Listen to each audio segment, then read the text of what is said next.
To cast YouTube application to your TV from the Google Pixel 9 Pro, first of all, you will have to click on this icon in the left upper corner, or if you are watching the video, it will also appear just right here. So you have to tap on it, and of course you will have to be connected to the same Wi-Fi network on your phone and on your TV. And of course you will have to turn on your TV.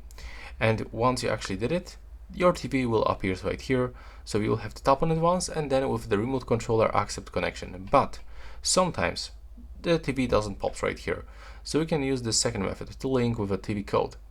And right now you will have to basically open the YouTube application on your TV.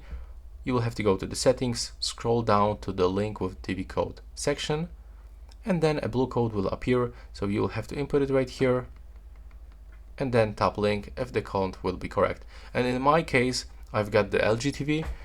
It's not appearing on the pairing list, the casting list every time, but this method with inputting this code works every time. So that's all for this video. Right now, please subscribe.